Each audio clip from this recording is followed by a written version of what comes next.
നിങ്ങൾക്ക് ചിലപ്പോൾ ഇത് ശീലമായിട്ടുണ്ടാവും. ഈ കൊച്ചുങ്ങൾക്ക് വേണ്ടി ഓഫീസും സ്റ്റാഫ് റൂമും എല്ലാം കയറി ഇറങ്ങി നടക്കുന്നത്. പക്ഷെ എനിക്കിതല്ല പണി. ഇതിപ്പം 2 മാസത്തിൽ 3-ാമത്തെ വട്ടം നമ്മളീ കാണുന്നത്. നിനക്ക് പഠിക്കാൻ ഉദ്ദേശമൊന്നുമില്ലേ കൊച്ചേ? ബാക്കി സബ്ജക്ട്സ് ഒന്നും വലിയ കുഴപ്പമില്ല. ഈ മാത്സിന് മാത്രം എന്നാ ഇങ്ങനെ? ജസ്റ്റ് പാസ് അല്ലെങ്കിൽ തോക്കും. ഇതിപ്പം ഞാൻ പഠിപ്പിക്കാത്തതിൻ്റെ പ്രശ്നമാണോ? വീട്ടിൽ വന്നാലും ഇങ്ങനെ തന്നെയാണോ? പഠിക്കുന്നൊന്നുമില്ലേ? പഠിപ്പിക്കുന്ന മനസ്സിലാവുന്നില്ല. എന്നാ ഈ ക്ലാസ് എടുക്കുന്ന സമയത്ത് വായിക്കാത്ത എന്നാ? അപ്പോൾ ഒന്നും ചോദിക്കത്തില്ല. എന്നിട്ട് വീട്ടിൽ പോയിട്ട് മാർക്ക് കുറയുമ്പം ടീച്ചർക്ക് കുറ്റമോ? ടീച്ചർ പഠിപ്പിക്കാത്തയാ?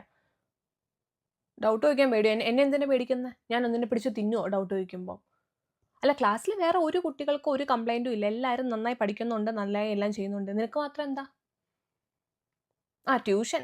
നിങ്ങൾ ട്യൂഷന് വിടാണ്ടിരിക്കുക, എന്ത് വേണമെങ്കിലും ചെയ്തോ. ബാക്കി സബ്ജക്ട്സ് ഒന്നും കുഴപ്പമില്ല. ഈ മാത്സിൻ്റെ മാർക്ക് വരുമ്പോൾ മാത്രം എന്താ ഇങ്ങനെ? ഇക്കൊല്ലം 9, അടുത്ത കൊല്ലം 10.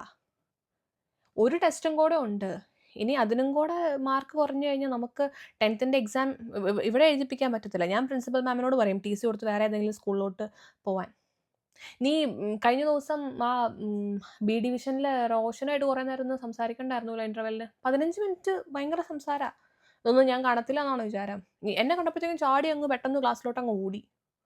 അല്ല, നിങ്ങൾ വീട്ടിലിങ്ങനെ അഴിച്ചു വിടുവാണോ? കൊച്ച് ആരോടാ സംസാരിക്കുന്നത് എന്താ ഏതാണെന്നൊന്നും അന്വേഷിക്കുന്നില്ലേ?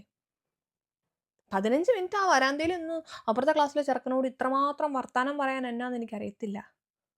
ഏത് ഫ്രണ്ട്സ്? വീടിൻ്റെ അടുത്തുള്ളതാണെങ്കിൽ വീട്ടിൽ പോയിട്ട് സംസാരിക്കണം. അല്ലാതെ സ്കൂളിൽ വരാന്തയിൽ നിന്നിട്ടല്ല സംസാരിക്കണ്ടേ. ഫ്രണ്ട്സാ. ബാക്കിയുള്ള കാര്യങ്ങൾക്കെല്ലാം നല്ല ഉത്സാഹമാണ്. മാത്സ് ക്ലാസ്സിൽ 2 ക്ലാസ് എങ്ങാണ്ട് അറ്റൻഡ് ചെയ്തിട്ടില്ല. പ്രയർ സോങ്ങിൻ്റെ പ്രാക്ടീസ്. പാട്ട് പാടാനൊക്കെ കഴിവുണ്ട്, നല്ല കാര്യം.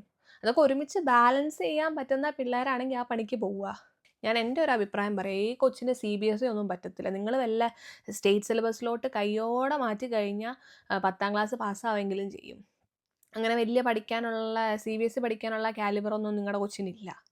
ഇവിടം വരെ എങ്ങനെയാണ് എത്തിയതെന്ന് എനിക്ക് അത്ഭുതം. 9ാം ക്ലാസ് വരെ തോക്കാതെ എങ്ങനെ എത്തിയത്?